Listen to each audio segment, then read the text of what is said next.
அதாவது ஹஜ்ஜி செய்யும் போது போனவுடனே நம்ம ஒரு தவாப் செய்வோம், தவாஃபுல் குதும்னு செய்வோம். அதுக்கப்புறம் விடை பெறும் போது கடைசியா என்ன செய்வோம், ஒரு தவாப் செய்வோம். இந்த தவாஃபோட சேர்த்து சஈங்கிற ஒரு கடமை ஹஜ்ஜி உம்ராவுல இருக்கிறது. சஈன்னா என்ன, சஃபா மர்வாவுக்கு இடையில ஓடுவது. இந்த சஃபா மர்வாவுக்கு இடையில ஓடுதல் என்பது முதல்ல அவர் செஞ்சுட்டாருன்னு வைங்க, போனோன்னு தவாப் செய்யறாரு, சஃபா மர்வாவுக்கு மத்தியில ஓடி விடுகிறாரு. ஓடி விட்டு திரும்ப முடித்து விட்டு விடை பெறும் போது, அது விடை பெறும் ஹஜ்ஜின்னு அந்த தவாஃப் அந்த தவாஃப் செய்யும் போது சை செய்ய வேண்டுமா அப்படின்னு கேட்டா, சை ஒரு தடவை தான். அதாவது ஹஜ்ஜி செய்யறான்னு சொன்னா ஹஜ்ஜிக்கு ஒரு தடவை, உம்ரா செய்யறான்னு சொன்னா உம்ராவுக்கு ஒரு தடவை. அப்ப போய் நுழைஞ்ச உடனே அவன் ஹஜ்ஜிக்குரிய தவாஃபுல் குதும் செய்துட்டு அப்பவே சை செஞ்சிட்டான் என்று சொன்னால் இன்னொரு தடவை சை செய்ய வேண்டிய அவசியம் கிடையாது. முதல்ல உள்ள தவாஃபை செய்யாம விட்டுவிட்டு பிறகுதான் செய்கிறான் என்று சொன்னால் அப்ப என்ன செய்யணும், சை செய்யற அவசியம். அப்ப சை செய்வது என்பது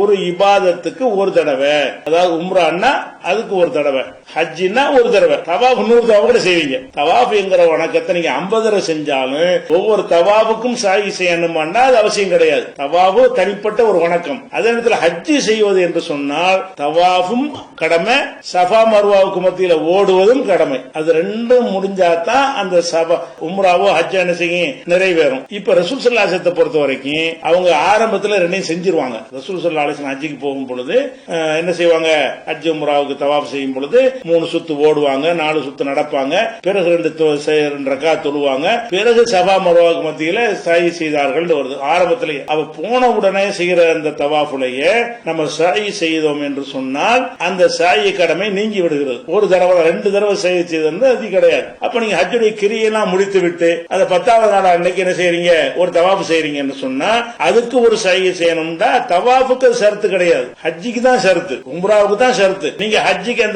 அந்த சை செஞ்சிட்டீங்க ஸ்டார்டிங்லயே. அப்ப ஸ்டார்டிங்ல நீங்க செஞ்சிட்டீங்கன்னு சொன்னா 2வது தடவை செய்யற தவாஃபுக்கு அந்த சஃபா மர்வா கிடையாது. அப்ப செய்யலன்னு சொன்னா இந்த கடைசியா செய்யற தவாஃப்ல என்ன செய்யணும், சஃபா மர்வா ஓடுறதை நிறைவேற்றிக்கணும் என்னோட அவசியம். அல்லாஹ் குர்ஆன்ல என்ன செய்யறான், அதை பத்தி வலியுறுத்தி சொல்லிவிட்டான். அதான் தவாஃபுடைய சட்டம். அந்த முதல்ல செய்யாதவங்க செய்யணும். போன உடனே நீங்க சாயி செய்யலன்னு சொன்னா நீங்க என்ன செய்யணும், அடுத்த கடைசி தவாஃபின் போதாவது அதை நிறைவேற்றி முடிச்சிடணும். அந்த சாயும் இணைந்தால் தான் அது ஹஜ்ஜாகவோ உம்ராவாகவோ ஆகும். ஹஜ்ஜி தனியா உம்ரா தனியா செஞ்சாருன்னா 2 தடவை சாயி செய்வார். ஹஜ்ஜு மட்டும் செய்ய போறாருன்னு சொன்னா ஒரு தடவை சாயி செஞ்சுட்டு வந்துருவார், அவ்வளவுதான். அதனால 2 தடவை செய்ய தேவையில்லை.